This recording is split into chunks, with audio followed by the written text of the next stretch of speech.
Pessoal, tenhamos todos uma boa noite.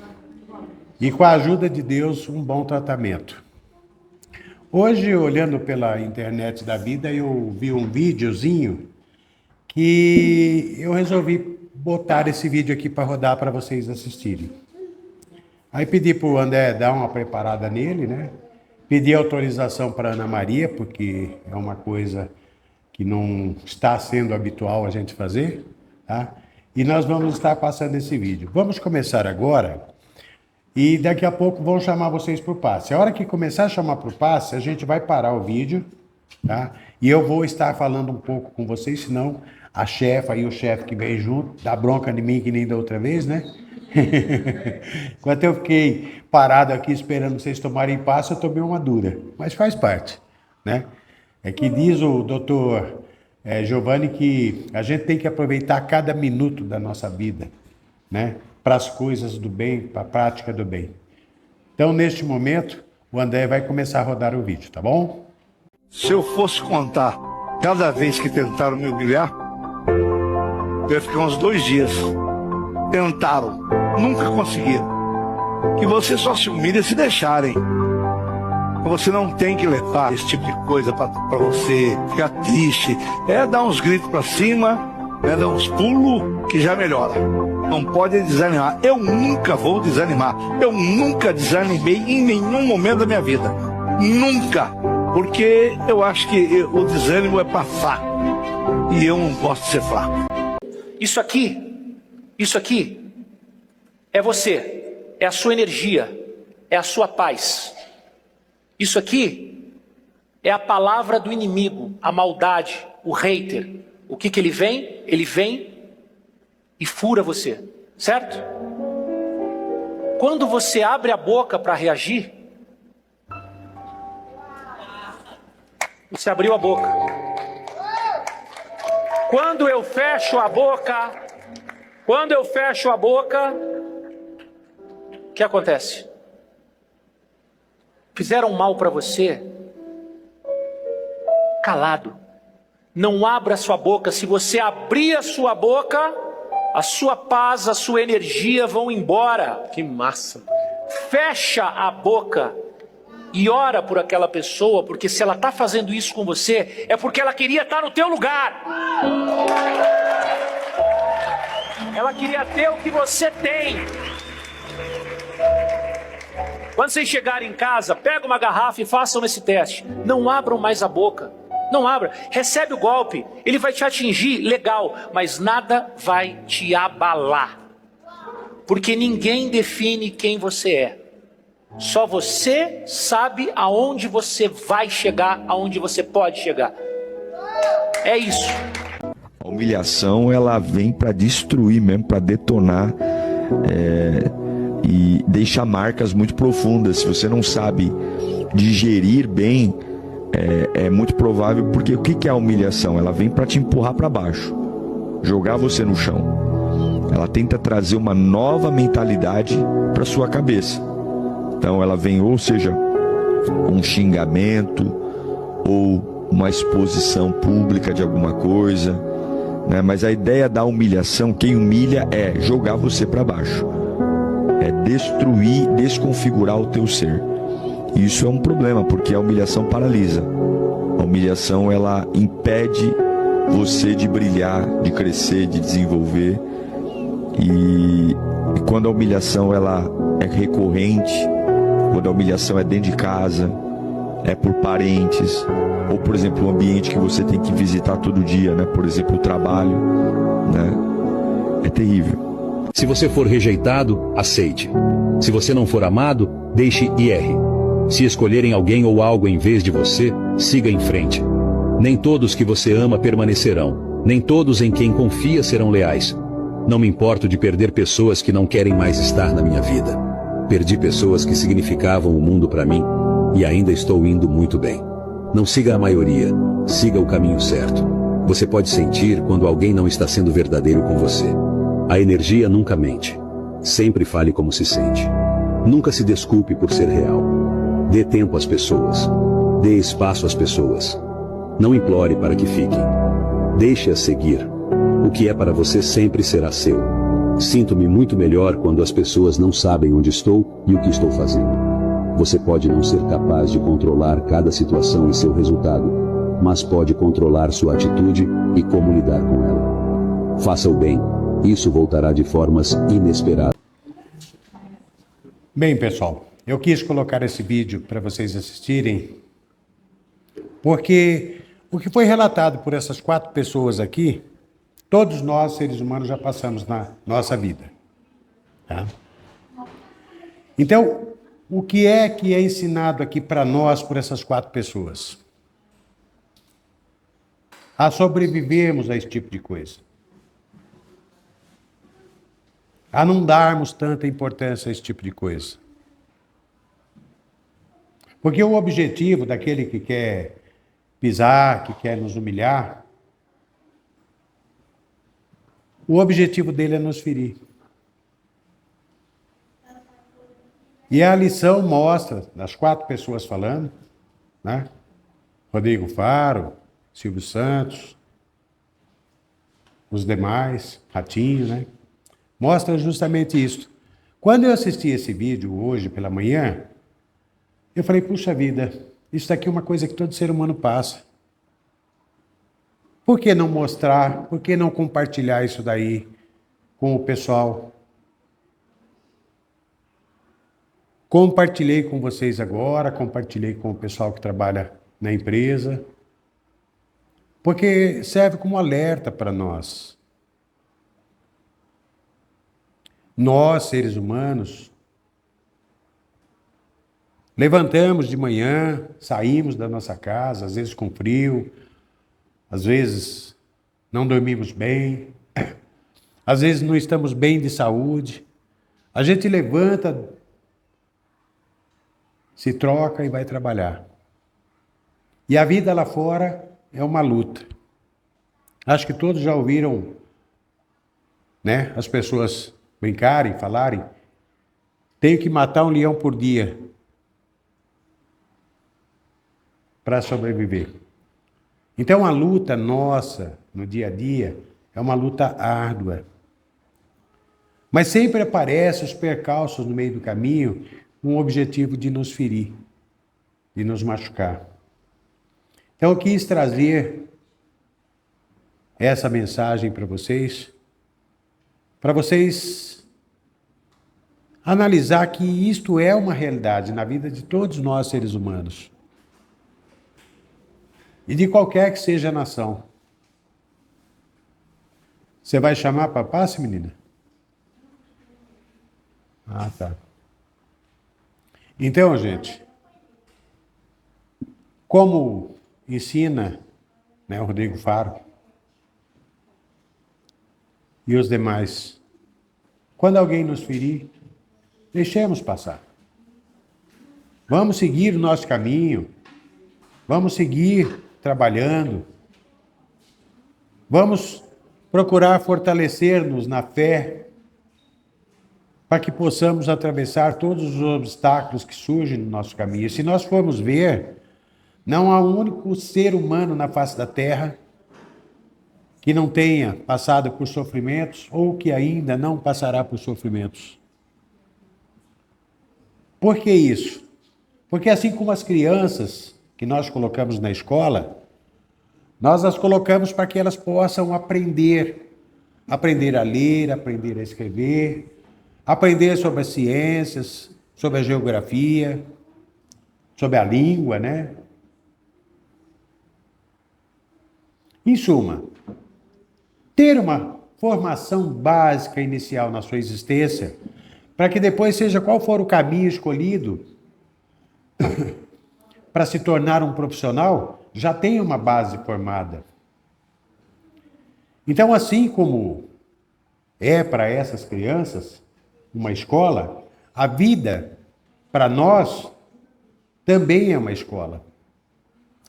Passamos por momentos de alegria, passamos por momentos de dor, momentos de sofrimento, passamos por momentos tempestuosos na nossa existência, momentos de calmaria, assim como é na natureza. Porque nós estamos aqui todos para aprender. E o dia que nós terminarmos essa jornada no plano físico, não é que terminou o nosso aprendizado. Nosso aprendizado vai continuar posteriormente no plano astral.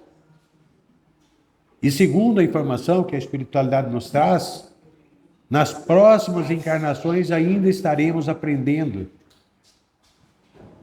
Então a vida para nós, seres humanos, é um eterno aprendizado. Por isso que nós temos que nos preparar o máximo possível para que a nossa vida possa ser menos sofrida, menos pesada, menos densa, menos carregado de dor e sofrimento. E como diz aqui as mensagens, se formos dar a importância, o sofrimento será maior ainda. Quando nos encerramos nas coisas, a tendência é continuarmos o nosso caminhar, usando o nosso tempo para novos aprendizados. A gente vai então fazer a leitura para começar a palestra de hoje, esperando conseguir transmitir o que há de melhor nos ensinamentos de Jesus, para que gradualmente vá fixando nos nossos corações. O pessoal fala, né, que Jesus é o nosso Salvador. Sim, o que ele deixou como ensinamento para nós é que pode fazer com que nos salvemos. Como Gandhi, quando visitando a Espanha, ele leu o Novo Testamento, releu, e aí depois ele disse o seguinte: ainda que tudo se perca com relação às escrituras sagradas, de todas as formas de crença, inclusive do hinduísmo, né? Ainda que tudo se perca e sobe somente o Sermão da Montanha, por ele a humanidade pode salvar-se. Veja bem, ele não é cristão, mas ele falou sobre isso. Por quê? Porque ele leu o Sermão da Montanha, e se nós formos ler, procuremos pegar o Novo Testamento, no capítulo 5, 6 e 7 de Mateus, e fazer uma leitura, assim, parando para analisar cada informação que Jesus nos traz no Sermão da Montanha. E nós vamos ver que se procurarmos seguir aqueles ensinamentos, nós podemos salvar-nos. E veja bem, Gandhi falou, a humanidade pode salvar-se. Ele não diz que Deus pode salvar a humanidade, Jesus pode salvar a humanidade, ou um padre, ou um pastor, ou alguém da doutrina espírita, ou quem quer que seja. Ele diz que a humanidade pode salvar-se. Ou seja, por isso que Jesus pregou, cada um segundo as suas obras. Ou seja, é de acordo com aquilo que a gente vai aprendendo, muito esforço, e gradualmente nos esforçando para ir colocando em prática, que a gente vai se transformando, como se fosse um diamante bruto, num brilhante lindo, no decorrer desse aprendizado. Como aquele diamante bruto que vai sendo lapidado gradualmente para se tornar uma joia rara. Assim somos nós no nosso aprendizado. Algumas pessoas acham que esse aprendizado conseguimos fazer numa única encarnação. Não. A natureza não dá saltos. O aprendizado é lento, é progressivo. Eu costumo dizer sempre o seguinte, que há milhares e milhares de anos atrás nós estávamos pulando de galho em galho nas árvores. Até que um dia descemos das árvores e começamos a caminhar.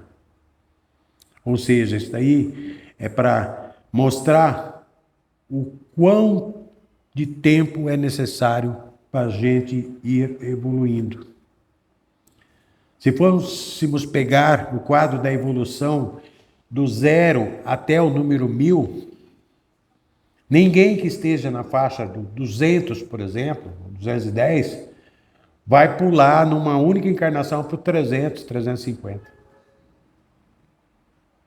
Quem está na faixa do 200 pode subir para 201, 202. Pois as próximas encarnações vai subindo um pouco mais. Assim como a espiritualidade nos passa essas informações, eles dizem também o seguinte, que quem chegou no número 200 dos quadros da evolução, comparativamente falando, né, não tem como retornar para o número 180 ou para o número 199. A evolução não retroage. Aquilo que o ser humano alcançou, não tem como ele desalcançar. Assim como aquele que aprendeu a andar de bicicleta, não tem como desaprender a andar de bicicleta. Pode passar 50 anos sem ele montar numa bicicleta, mas se ele montar, ele vai conseguir andar porque ele aprendeu. Então, tudo aquilo que nós já conseguimos evoluir, podemos estacionar 1, 2, 3 encarnações sem aumentar o nosso grau evolutivo, se procurarmos nos acomodar. Mas retroagir jamais, não tem como. Então, vamos à leitura da noite de hoje, vamos abrir aleatoriamente o livro Palavras de Vida Eterna, psicografia de Chico Xavier, ditada pelo Espírito Emmanuel, e vamos ver qual é a mensagem que nos vem.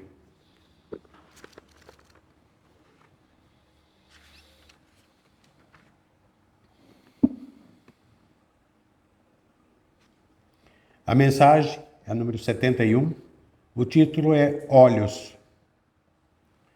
Se os teus olhos forem bons, todo o teu corpo terá luz.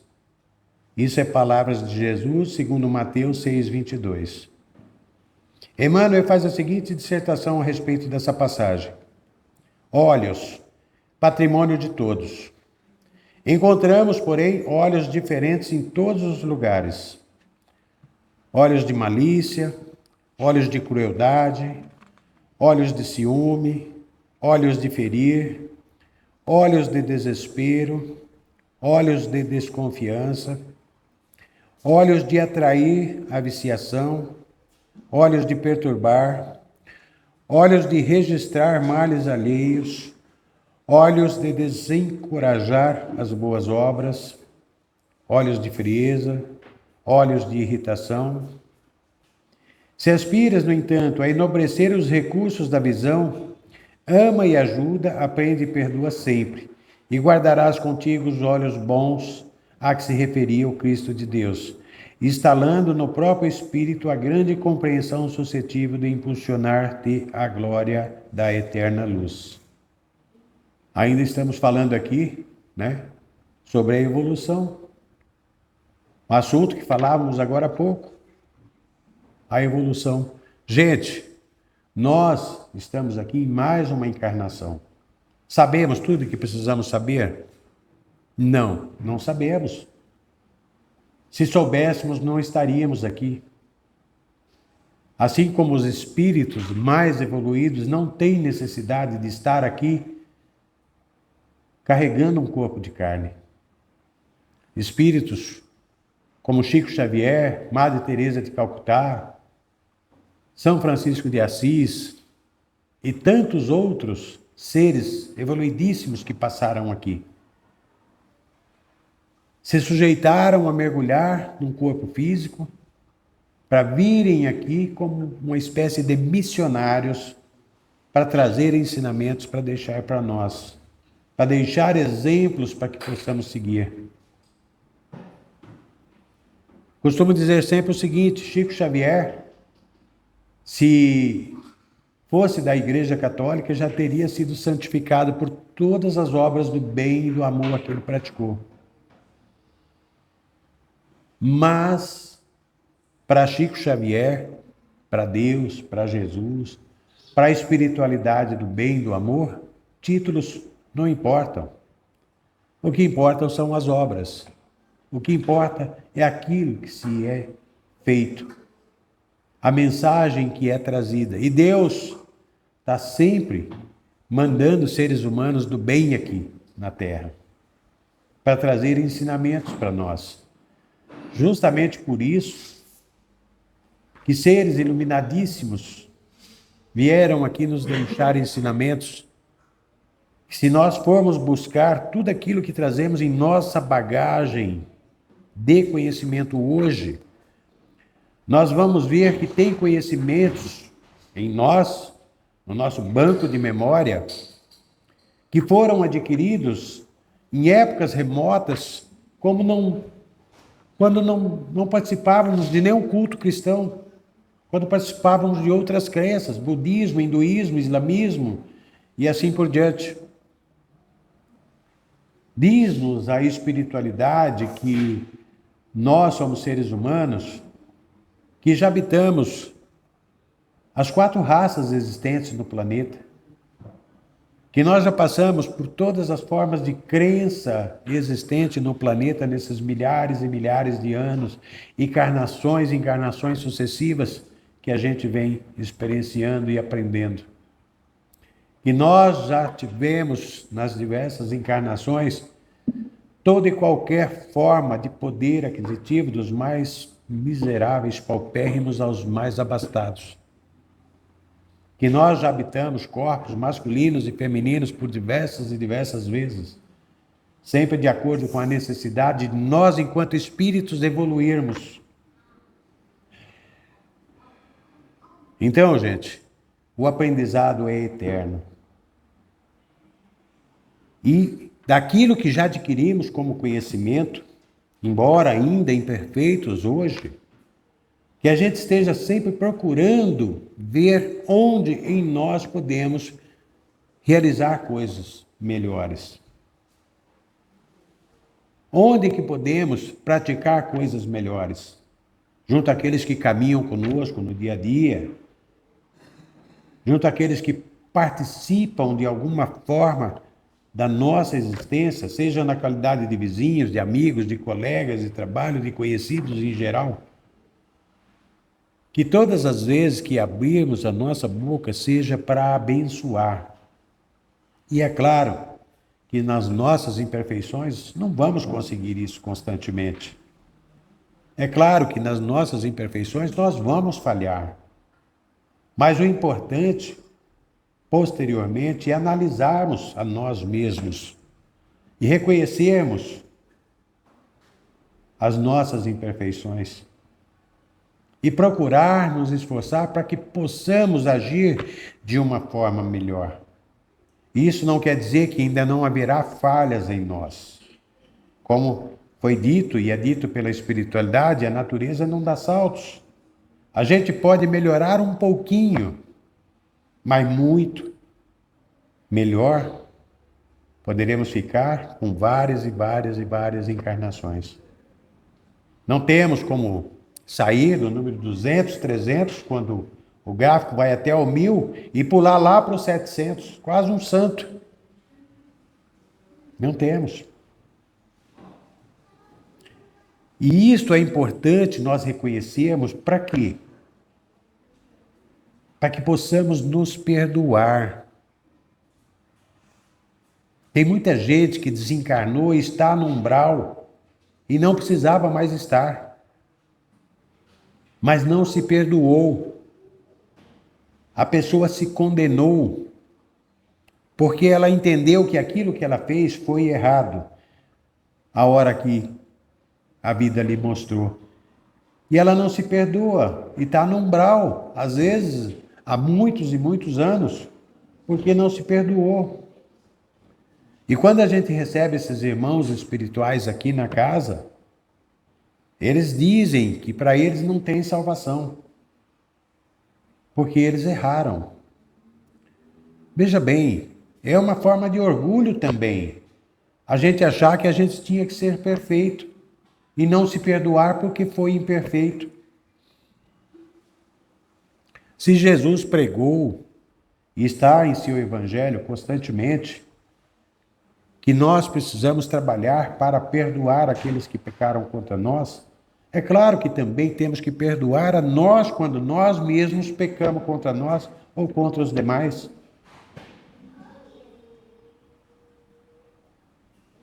Como disse um espírito, uma ocasião aqui entre lágrimas, que estava muito arrependido. Ele disse que para ele não tinha mais salvação. E aí nós dissemos, tem sim. Sabe por quê? Porque você é um filho de Deus. Você é um irmão de Jesus. Então tem sim a salvação. No meu pouco conhecimento, eu acredito que qualquer um, e isso a espiritualidade nos mostra, que qualquer um pode procurar o caminho da redenção.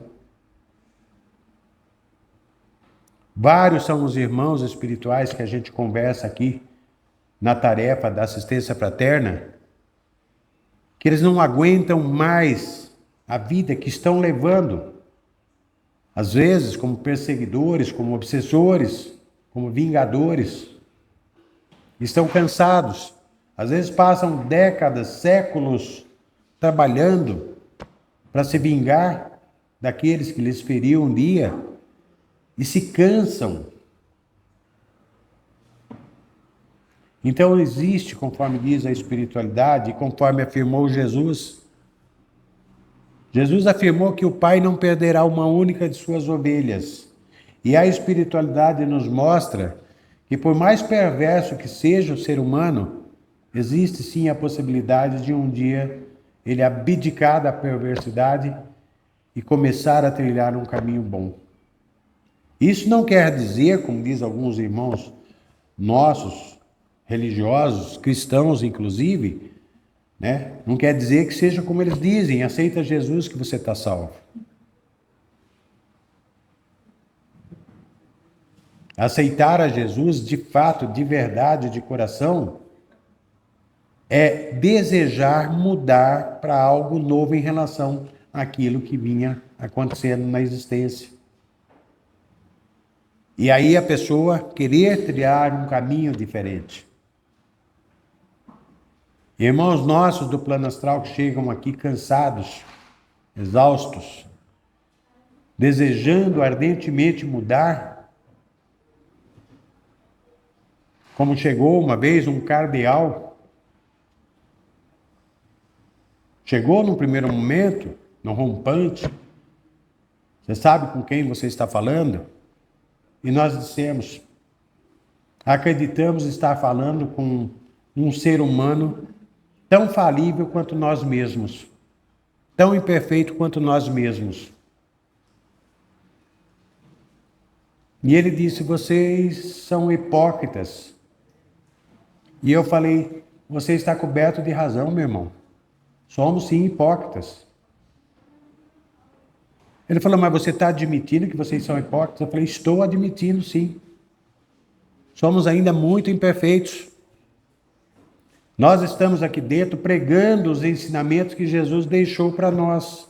Estamos procurando passar esses ensinamentos para outras pessoas. Mas não conseguimos vivenciar lá fora, no nosso dia a dia, esses ensinamentos. Portanto, você está com a razão. Somos hipócritas. Embora nos esforcemos para viver de acordo com esses ensinamentos, o nosso dia a dia, mas por sermos ainda orgulhosos, temperamentais, imperfeitos, muitas vezes a gente falha. Aí ele disse, realmente, eu entendo como é que é. Quando eu adentrei a Igreja Católica, na qualidade de frei dominicano, eu tinha boas intenções, jovenzinho, e depois vem uma falha, não vem a reprimenda, vem outra falha maior, alguém passa a mão na cabeça, e as falhas vão se sucedendo, e a gente acaba se acostumando. Mas uma coisa eu gostei aqui no meio de vocês. Ah, teve alguma coisa que você gostou, irmão? Então fala para nós. Ele falou, aqui não envolve dinheiro, né? Falei, não, aqui não envolve dinheiro. Ele falou, gostei.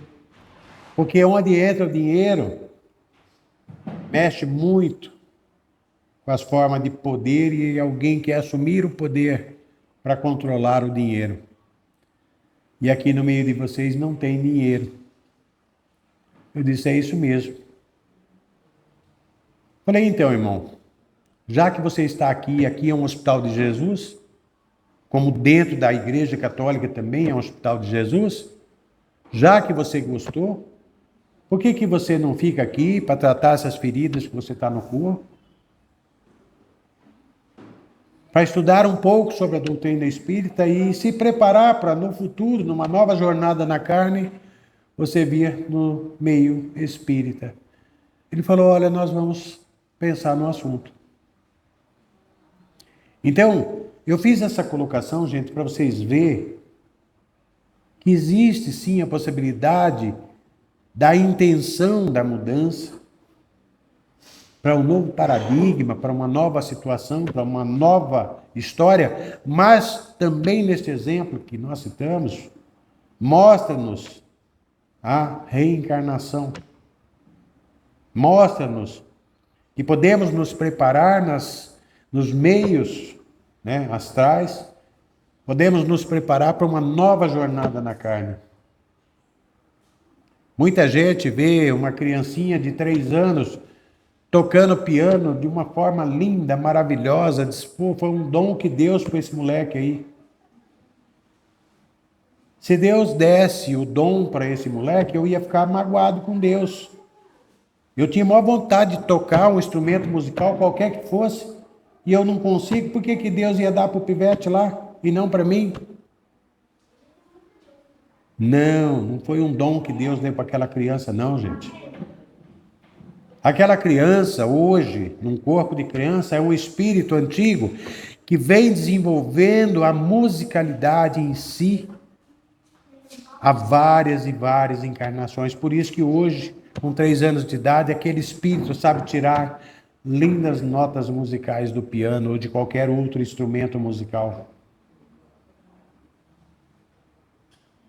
Então, aquelas pessoas que trazem uma grande sabedoria em si, para o que quer que seja, como Chico Xavier trouxe uma grande sabedoria em si para o bem, para o amor, abdicou de todas as riquezas, abdicou de tudo em prol do bem e do amor, deu a sua vida para o bem e o amor e era um ser inteligentíssimo, evoluidíssimo. Mas isto é uma conquista dele enquanto espírito eterno que é, como nós somos espíritos eternos. Sabedoria que ele vem trazendo há milhares e milhares de anos e vai se acumulando cada vez mais. Dentro daquele quadro do 0, né, daquele gráfico do 0 até 1000 em termos de evolução, ele deve estar lá nos 700 mais ou menos. Ah, Demar, então quer dizer que... E quem é que está dos 700 para cima até o 1000? Os maiores espíritos evoluídos que trabalham nas galáxias a serviço do Criador são anos-luz em termos de evolução em relação a nós.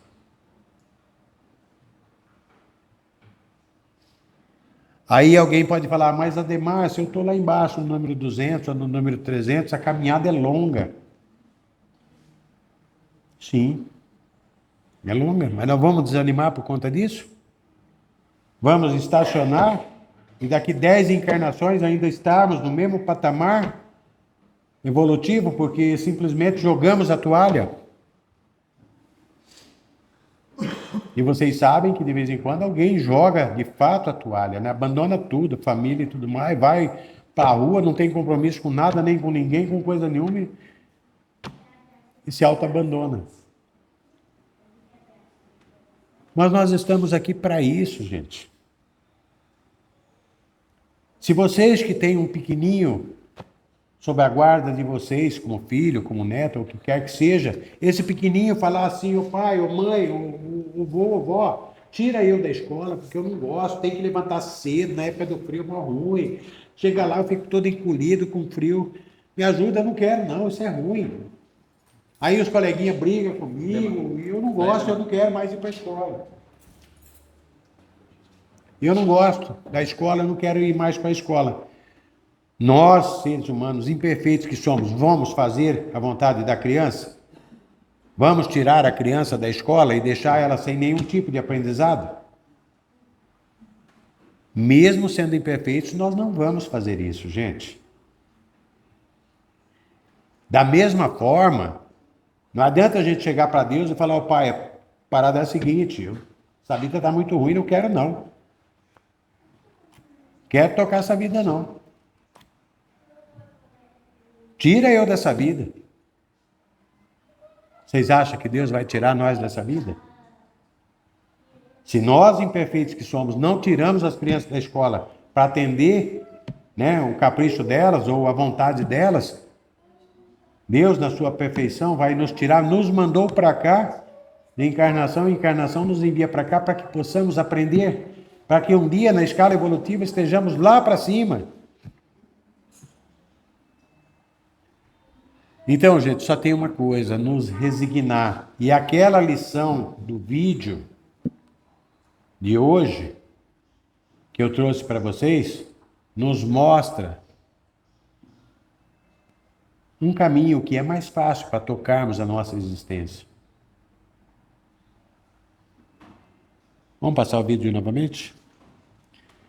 Eu vou passar o vídeo novamente porque algumas pessoas chegaram após o vídeo, chegaram agora, há 5 minutos atrás, e eu estou falando aqui desse tal de vídeo, e as pessoas não fazem a menor ideia de que vídeo seja esse. Então, o nosso amigo André vai novamente passar esse vídeo. Se eu fosse contar cada vez que tentaram me humilhar, eu ia ficar uns 2 dias. Tentaram, nunca conseguiram. Que você só se humilha se deixarem.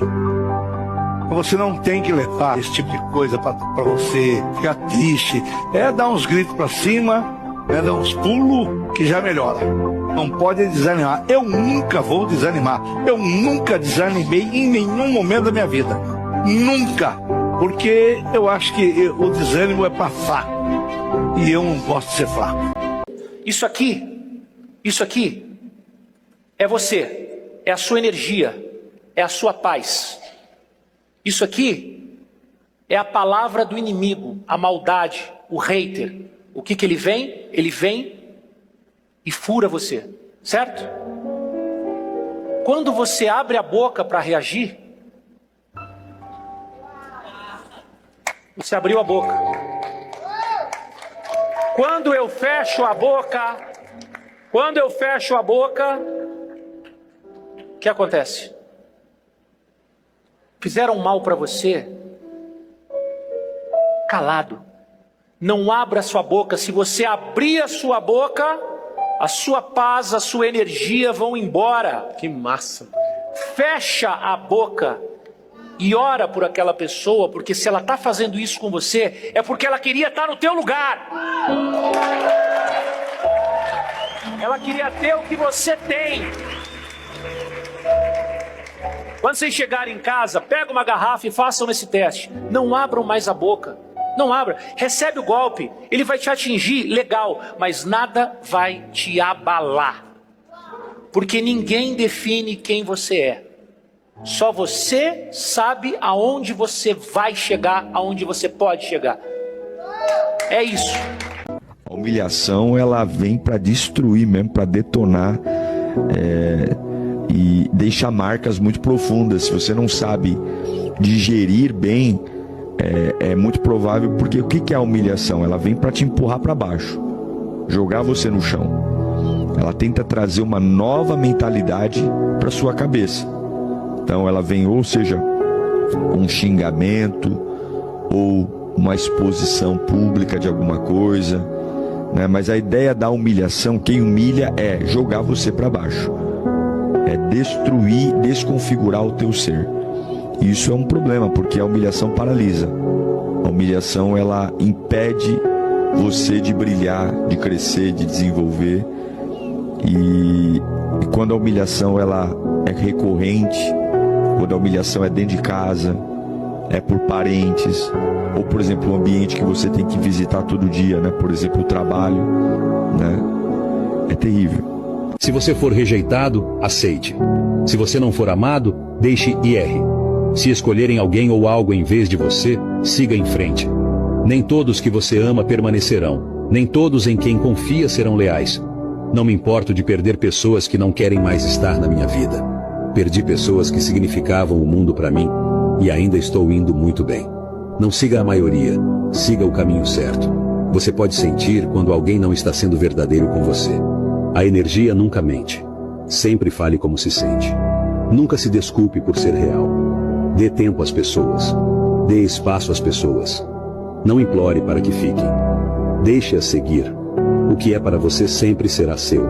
Sinto-me muito melhor quando as pessoas não sabem onde estou e o que estou fazendo.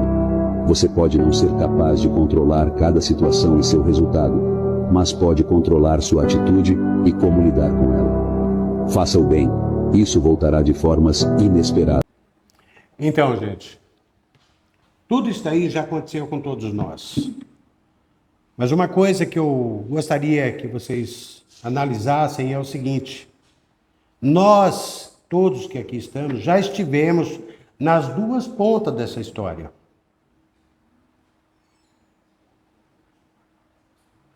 Porque às vezes é fácil a gente ver, né, só o outro lado. Apontar só para o outro lado. E esquecer a nós mesmos. Todos nós, seres humanos que aqui estamos, já atuamos dos dois lados dessa história. Já fomos pisados, já fomos humilhados, mas também já pisamos, já humilhamos. E é por isto que hoje a gente sofre. A gente aprende dentro da doutrina que a plantação é livre e a colheita é obrigatória. Colhemos nesta atual encarnação muitas coisas boas. Colhemos muitas coisas do bem, mas também colhemos muita dor, muito sofrimento, muitas coisas ruins. Por quê? Porque nós as semeamos um dia. Se não tivéssemos semeados, não as teríamos para colher. Então é importante que a gente observe, né, dentro da lição que fala dos olhos, como são os nossos olhos. Os nossos olhos é só para apontar para o outro?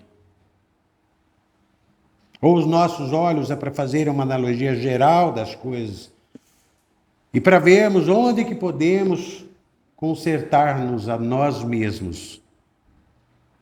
Jesus deixou como ensinamento para que orássemos e vigiássemos. Vigiássemos quem? Vigiássemos a nós mesmos, aos nossos pensamentos. Então, dentro desse quadro que foi exposto aqui por essas 4 pessoas, geralmente nós, seres humanos, nos vemos numa posição. A posição de quando fomos atingidos, de quando fomos feridos. Mas raramente nos vemos na posição de quem feriu, de quem pisou, de quem humilhou. A gente atende irmãos aqui na assistência fraterna que está perseguindo aqueles que um dia foram seus algozes, ou seja, aqueles que vêm aqui para tratamento da assistência fraterna. Um dia foi algoz daquele que está hoje como espírito, no mundo espiritual. Enquanto o que foi algoz na época está no plano físico. Só que os papéis se inverteram. Porque aqueles que foram vítimas ontem, hoje se tornam algozes. Porque eles se lembram de quando eles sofreram. Como o quadro que foi passado aqui, geralmente a gente olha e vê, né, quando nós sofremos o que é colocado aqui por esses 4 cidadãos. Mas esquecemos de observar a nós mesmos quando ferimos. Por isso que tem um ditado que diz que quem bate Esquece, quem apanha não esquece. Por quê? Porque as pessoas valorizam muito aquilo que sofrem quando são feridos. Espíritos que vieram aqui na assistência fraterna, que nós conversamos com ele dizia, eu não vou perdoar nunca. Ele está pensando porque ele está vindo nesse lugar aqui que tem muita luz, que ele vai escapar de mim, não vai. Eu não o perdoo e ninguém vai me tirar o direito da vingança. E nós dissemos, você está certo, irmão, ninguém vai tirar o seu direito de vingança, nem Deus vai tirar o seu direito de vingança. Porque Deus deu para você o livre-arbítrio e não vai tirar esse livre-arbítrio que você tem. Você pode se vingar à vontade. Só tem uma pessoa nesse mundo que pode tirar o seu direito de vingança, que é você mesmo. Ninguém mais pode. Não, eu não vou perdoar, eu vou me vingar. Está certo. Fala para nós qual foi o mal que eles fizeram para você. Aí ele contou a história, e eu já contei isso daqui para outras pessoas que estavam aqui, talvez tenha alguém hoje aqui que já ouviu essa história. E a gente procura sempre estar contando novamente, passando esses exemplos para que as pessoas novas possam perceber a profundidade da falta do perdão. E ele disse, eu era muito rico, estava um belo dia lá na minha fazenda, e aí vinha vindo um grupo de pessoas e foram chegando, maltrapilhos, paupérrimos, magrelos. E eles se aproximaram e pediram se eu podia arrumar um prato de comida para eles. Eu me compadeci, pedi para meus serviçais fazer bastante comida, botei uma mesona grande, eles sentaram e comeram, esfomeados que estavam, se fartaram. Eu, tendo me compadecido deles, perguntei se eles não queriam trabalho, emprego. Eles disseram que sim. E eu contratei eles todos, e todos eles vieram trabalhar para mim, e trabalhavam direitinho. Tudo que eu pedia, eles faziam com muito zelo, com muito cuidado. Os anos foram passando, eu fui envelhecendo. E esse que está vindo aqui, um belo dia, se tornou meu braço direito. E eu, já velho, passei uma procuração para ele gerir todos os meus bens.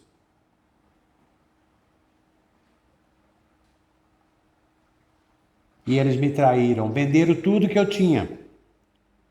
Fui expulso da minha fazenda. Me tornei um morador de rua. Fiquei doente, morri, tossiu.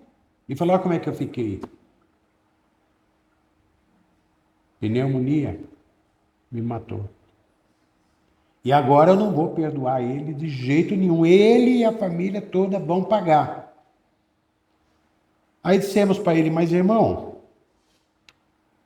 você falou do mal que eles fizeram para você. Mas você não falou do mal que você fez para eles. Ele disse, mal que eu fiz para eles? Eu não fiz mal nenhum para eles. Que mal eu fiz para eles? Eu só os ajudei. Aí dissemos para ele o seguinte, nessa encarnação aí que eles te roubaram, você realmente não fez mal nenhum para eles. Mas e antes dessa encarnação? Uai, e tem isso? Sim, irmão, tem isso. Tanto é que você os está perseguindo numa encarnação depois daquela, ou você não notou isso ainda? Ele disse, tá certo. Então, irmão, você quer ver o mal que você fez para eles antes daquela vida, antes daquela encarnação? Ele falou, mostra. Aí a espiritualidade mostra. É claro que o Ademar aqui não vê nada disso, né? Mas como eu estou com a equipe espiritual na tarefa, a equipe espiritual mostrou para ele no plano astral, no plano espiritual, e ele estando no plano espiritual como espírito desencarnado, ele viu um telão na parede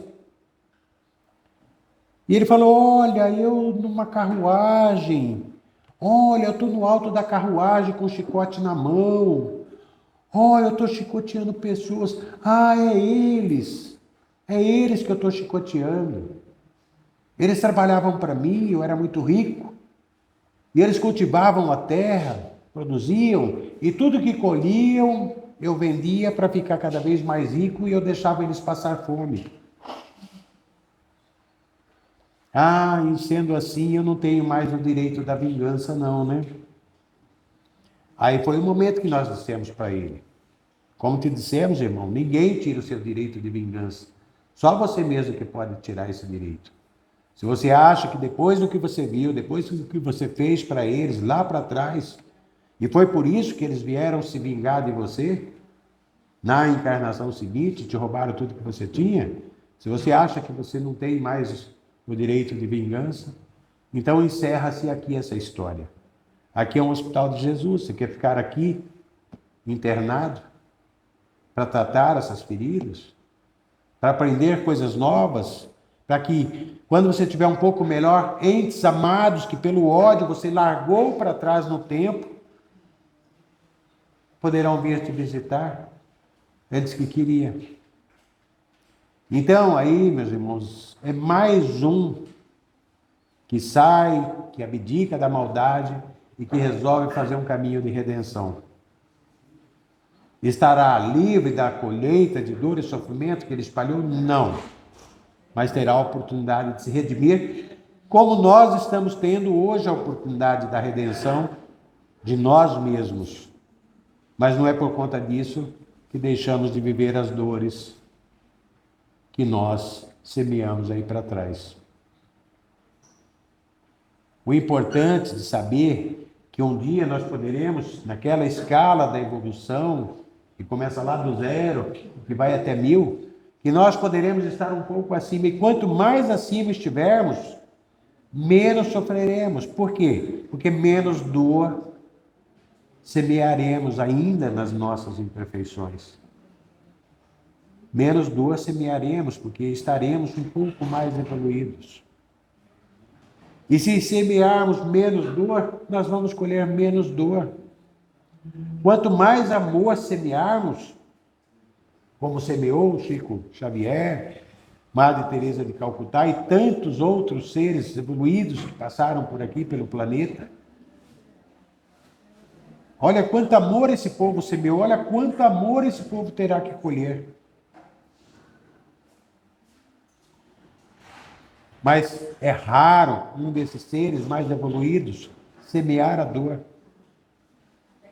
Porque já aprenderam a plantar o amor e já procuraram se libertar, dentro dos quadros da evolução, das imperfeições.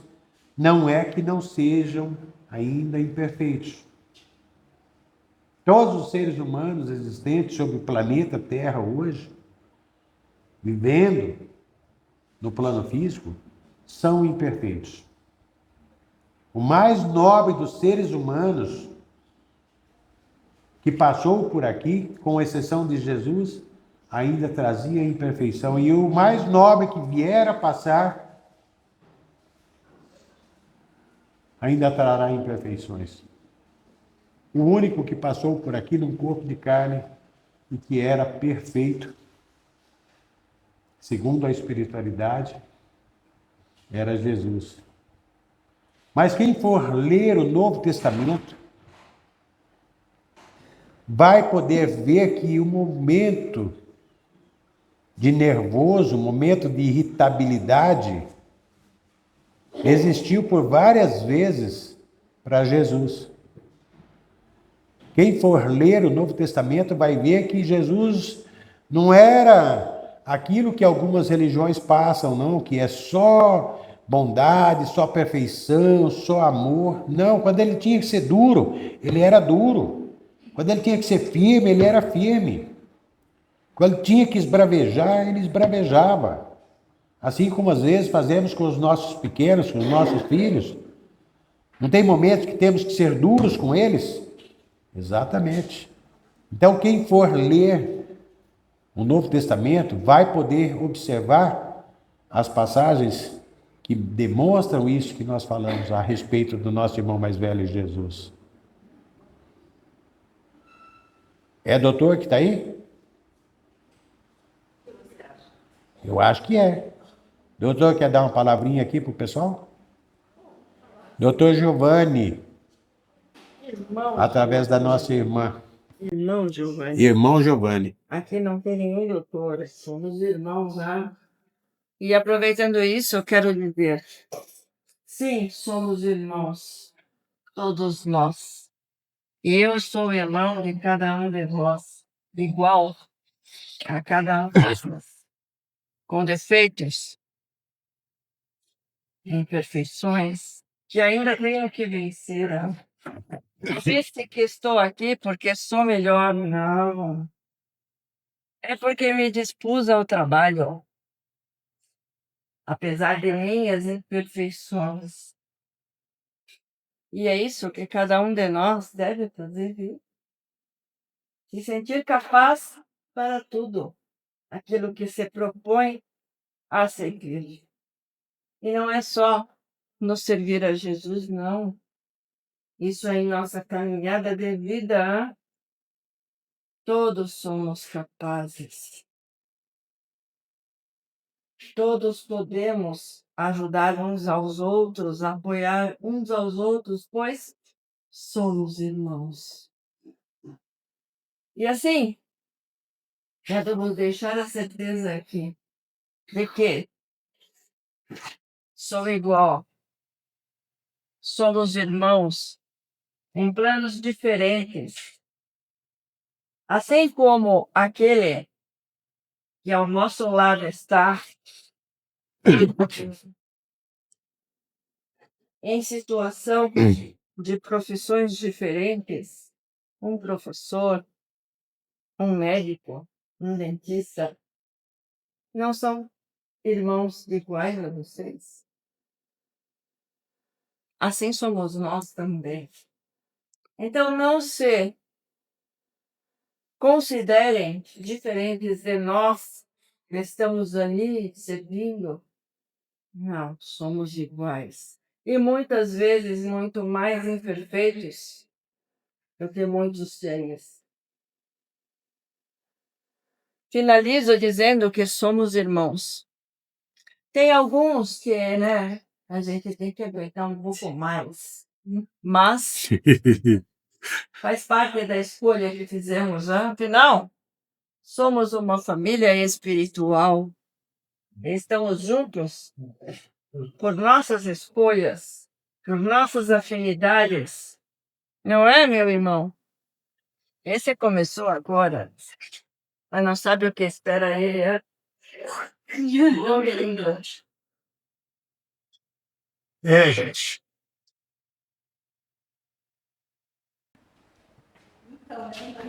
Assim caminha a humanidade, não é não?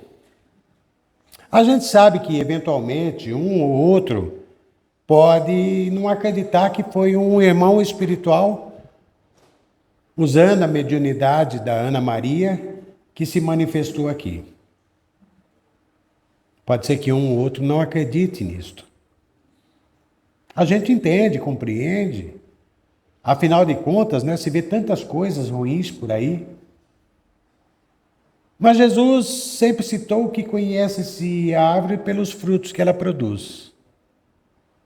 Então, quando os frutos são bons, a árvore deve ser boa, Outra coisa que as pessoas não sabem. Manifestação de espíritos não ocorre só dentro da doutrina espírita, ou da Umbanda, ou do Candomblé, ou desses outros cultos, onde os espíritos se manifestam através das pessoas, dentro daquilo que chamamos mediunidade. Não, gente, não é só dentro desses cultos, não.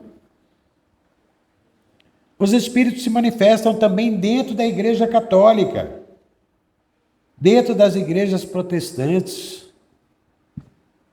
dos evangélicos. Lá, eles dão outras denominações. O Espírito Santo se manifestou.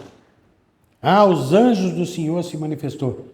Quando o padre está falando lá na frente, no culto, na missa, na parte lá do Evangelho, se vocês pudessem ver com os olhos da alma, os olhos espirituais, vocês iam ver que o que está saindo da boca daquele padre está sendo enfiado na mente dele pelos mentores. E às vezes, quando ele fala assim, um pouco diferente, de uma forma totalmente inspirada, as pessoas dizem, é o Espírito Santo que está se manifestando através do padre. Assim é com o pastor. Para vocês terem uma ideia, um dia veio aqui uma menina de 12 anos de idade, junto com a mãe dela, e nós estávamos na sala da orientação, da entrevista, e a menina chegou, quando ela entrou com a mãe, iluminou-se a sala. A gente percebeu ali que eram dois espíritos bem evoluídos. E aí perguntamos o que ela veio fazer aqui. Ela disse que achava que ela era louca, porque ela via coisas que ninguém via. Ela ouvia coisas que ninguém ouvia. E ela achava que era louca. Um dia estava conversando com um amiguinho da escola e dizendo para o amiguinho, eu sou louca. As pessoas falam que eu sou louca. Eu sou mesmo, eu vejo coisa que ninguém vê, eu ouço coisa que ninguém ouve. Então eu sou louca mesmo. O amiguinho falou, não, você não é louca, você tem uma mediunidade muito forte. Uai, o que é isso? Aí o coleguinha falou, fala para tua mãe levar você numa casa espírita para você aprender o que é isso. E ela veio aqui, e aí começou a conversar, foi falando, a gente foi explicando o que é a mediunidade, né, para que serve, por que as pessoas vêm na condição de médium, às vezes bem ostensiva, às vezes menos, às vezes com audiência, né, com vidência, ou com o dom da psicografia, ou da pictonia, da pintura mediúnica, essas coisas todas. E fomos explicando para ela, né? E aí no final ela falou assim, quantas pessoas trabalham com você aqui? Eu falei, aqui na casa nós somos aproximadamente umas 40 pessoas, né? Ela falou, não, estou falando aqui na sala. Eu falei, e eu sei lá? Não sei não, menina. Só sei que tem gente da área da psicologia, da filosofia, da saúde. Ela falou, eu realmente estou vendo 3 aqui, ó. Tem um atrás de você, um sentado naquela cadeira e o outro sentado lá na mesa. Falei, nossa senhora, parece coisa de assombração, né, gente? Porque eu não tenho evidência, mas a menina tem evidência e ela viu. Então, gente, em todas as formas de crença, onde há alguém pregando, seja do budismo, do hinduísmo, do islamismo, do brahmanismo, do cristianismo, do que for, sempre, em todos os lugares que se denominam igreja, o grupo de trabalhadores do plano físico é muito menor do que o grupo de trabalhadores do plano astral.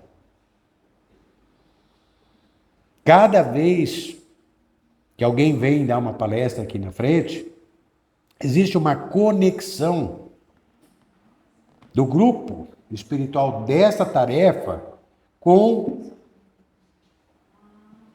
os mentores de cada um de vocês. Aquilo que se denomina anjo da guarda. E às vezes a pessoa vem porque está mal para um tratamento, e aí o mentor dela, o anjo da guarda, conversa com a equipe na recepção de espíritos que estão em atendimento, e esse mentor passa qual é o problema daquele ser humano que veio para o tratamento. Então, digamos que venha 70, 80 pessoas para o tratamento. 10 dessas pessoas têm um tipo de problema, 5 têm outro tipo de problema, 3 têm outro tipo de problema, 11 têm outro tipo de problema. Tudo isso daí é levantado. A equipe espiritual da tarefa que vai envolver o palestrante, ou no caso lá o padre, ou o pastor, ou aquele que vai, né, proferir a palavra, passa as informações para essa equipe responsável, e durante a missa, ou o culto, ou a palestra, quem está palestrando é inspirado pela equipe espiritual da tarefa para falar, ora sobre o problema daqueles 10, ora sobre o problema daqueles 3, ora sobre o problema daqueles 5, ora daqueles 8, e assim por diante. Por isso que às vezes no final da tarefa, né, da palestra, é comum as pessoas abordar o padre, ou o pastor, ou o palestrante, ou o rabino, ou seja lá quem for, e falar, nossa, hoje a palavra foi para mim. Hoje foi para mim essa palestra. O palestrante sabe qual é o problema de cada um? Não.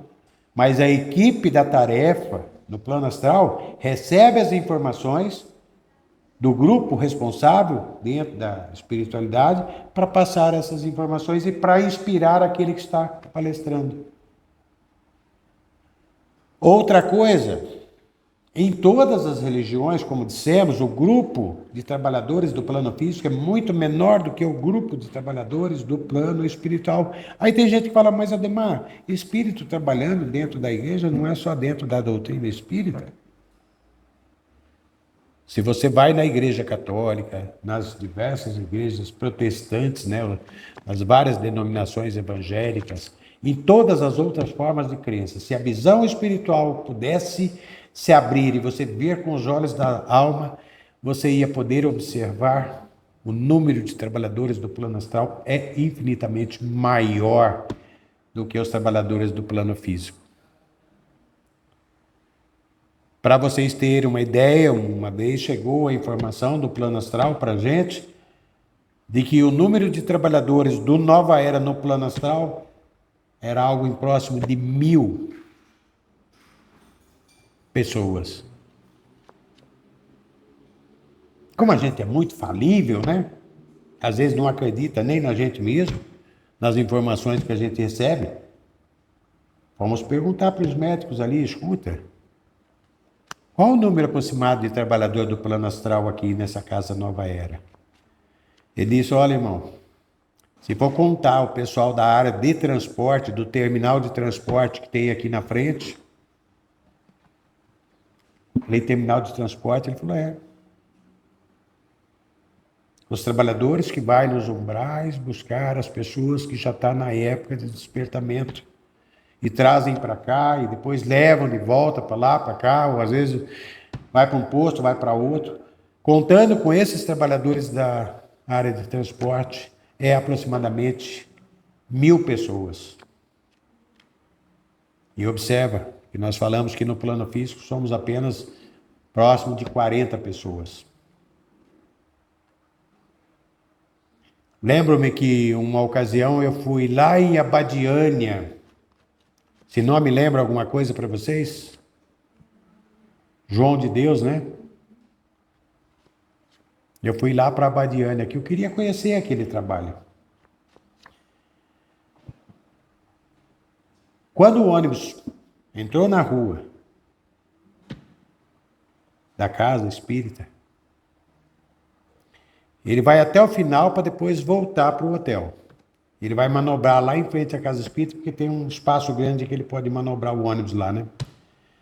Quando chegou em frente à casa lá, Santo Inácio, que eu olhei para aquilo, eu falei, nossa, para mim mesmo, eu falei, nossa senhora, aqui tem milhares de trabalhadores.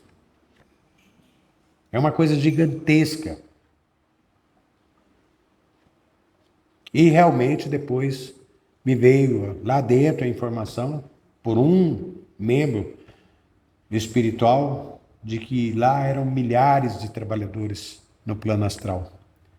O trabalho que era realizado lá era uma coisa fantástica. Milhares e milhares e milhares de curas realizadas lá. Aí tem gente que fala assim, mas Ademar, e o médium João de Deus? É mais um ser humano que faliu. Como qualquer um de nós aqui da Casa Espírita pode um dia falir também. Se não atingirmos o grau necessário para nos mantermos firmes diante das tempestades que às vezes nos assolam, a gente pode sucumbir. E como diz lá o nosso irmão, né? Que falávamos já hoje, o cardeal, uma coisa que ele gostou aqui, que aqui não entra dinheiro. Aí alguém pode dizer, mas Ademar, vocês fizeram agora um evento beneficente. Entrou bastante dinheiro. Será que é bastante? Para manter a limpeza, a faxina, as contas, manter todas as despesas que gera a casa? É suficiente. Por isso que nós só fazemos um evento desse por ano. Não precisamos de 2, 3 eventos desses por ano. Não precisamos do dinheiro de ninguém. Como um dia uma senhorinha viu aqui os panfletos psicografados, né? Psicografia de Chico Xavier, de André Luiz, de Bezerra de Menezes, e perguntou quanto custava aquele panfletinho. Pegou um dos menorzinhos. E nós dissemos que não custava nada não, que ela podia levar aquele, tinha outros lá, outras mensagens lindas que ela podia levar. Aí ela estava saindo, pegou, né? Ela estava saindo, disse, por que a senhora perguntou quanto custa? Ela falou, não, filho, porque em todas as igrejas eu sei que a gente tem que ajudar, né? Aí dissemos para ela, aqui não. Aqui já não precisa de ajudar. Tinha um rapaz sentado, eu falei, tá vendo aquele moço lá? Estou. Está vindo aqui há 1 ano. Ele tem um carro novinho aí na porta. Nunca deu R$1 aqui e nem nós precisamos do real dele. Não precisamos do dinheiro de ninguém aqui. Ela falou, nossa, filho, desde que eu era petitinha assim, agora já com seus 60 e poucos anos, ela era mais ou menos assim, né? Mas desde que ela era petitinha assim, meu velho pai sempre dizia, filha, onde há verdadeira caridade não entra dinheiro. Gente, quando alguém vai pedir um conselho para vocês, vocês cobram? Quando vocês veem alguém sofrendo, vocês não procuram espontaneamente levar uma palavra de esperança, de conforto, de fortalecimento para essa pessoa? E vocês cobram por essa palavra? Não, né? Jesus, quando mandou os discípulos dele seguir o caminho, ele disse, ide e pregai, dai de graça o que de graça vocês receberam. A gente procura seguir esse ensinamento de Jesus. Estamos aqui condenando igrejas ou formas de crenças que pensam diferente, que arrecadam dinheiro das pessoas. Não estamos aqui julgando, não estamos condenando ninguém. Cada um, de acordo com o seu entendimento, faz aquilo que acha conveniente. A gente sabe que tem muitas igrejas que arrecadam dinheiro e que usam esse dinheiro para ajudar muita gente. A gente sabe disso. Mas foi feito um estudo por antropólogos para descobrir qual era a forma de crença, qual era a religião que mais ajudava os necessitados. Foi feito um estudo profundo por antropólogos para saber, né, qual a forma de crença, qual a igreja, né, qual a denominação religiosa que mais ajudava os necessitados no Brasil. E aí descobriu-se que era a doutrina espírita, mas aí ficaram abismados, mas como? Esses caras ajudam, esses caras não arrecadam dinheiro? Tá aí uma coisa para a gente pensar, né, gente? Chico Xavier, nos seus mais de 400 livros psicografados, todos os direitos autorais dos milhões de livros que foram vendidos, era para ajudar instituições de caridade. Casas como André Luiz e tantas outras instituições por aí, é para ajudar as pessoas necessitadas. No Nova Era, às vezes, campanhas que fazemos, as pessoas trazem alimentos, roupas, cobertor, vai tudo para os necessitados. Às vezes, embora não arrecada dinheiro de forma nenhuma, não pede, não passa sacolinha, não tem uma caixa para você botar a tua doação, não tem nada. E às vezes faz mais pelos necessitados do que algumas igrejas, alguns templos que arrecadam muito dinheiro. Mas é a doutrina espírita em si que ajuda? São todos vocês que trazem os agasalhos, as comidas, os alimentos, e nós mesmos, trabalhadores, que também trazemos, cada um contribuindo com um pouco, forma-se um muito. Aqueles que já receberam de volta o papelzinho, pode ir embora, não é porque tem um tonto falando aqui que vocês têm que ficar aqui não, hein, gente? Quem já passou, quem já recebeu o papelzinho de volta, pode retornar aos seus lares. E eu não posso parar de falar aqui, senão o doutor Giovanni vem aqui e me puxa a orelha de novo. Né? Então tem que falar aqui, já faz mais de 1h30 que eu estou falando. Nem dá 7 e pouquinho, mas a gente vai falando. Agora eu vou ler novamente mais uma passagem desse livro aqui. Tá? É a lição número 120. O título é Nos Domínios do Bem. Primeiramente, um trecho extraído do Novo Testamento, numa das cartas de Paulo a Filemon, 1,14. A passagem é essa. Mas nada quis fazer sem o teu parecer, para que o teu benefício não fosse como por obrigação, mas espontâneo. Emmanuel faz a seguinte dissertação a respeito dessa passagem. É das leis evolutivas que todos os agentes inferiores da natureza sirvam em regime de compulsória. Pedras são arrancadas ao berço multimilenário para que obedeçam nas construções. Tombam vegetais a duros lances de força para se fazerem mais úteis. Animais sofrem imposições e pancadas a fim de se entregarem à prestação de serviço. Alcançando, no entanto, a razão, por atestado da madureza própria, o espírito é chamado ao livre-arbítrio, por filho do Criador que atingiu a maioridade na criação. Chegando a essa fase, ilumina-se pela chama interior do discernimento para a aquisição das experiências que lhe cabe realizar, de modo a erguer seus méritos, podendo, em verdade, escolher o caminho reto ou sinuoso, claro ou escuro, em que mais se apraza. Reflete, pois, na liberdade íntima e pessoal de que dispões para fazer o bem, amplamente, ilimitadamente, constantemente.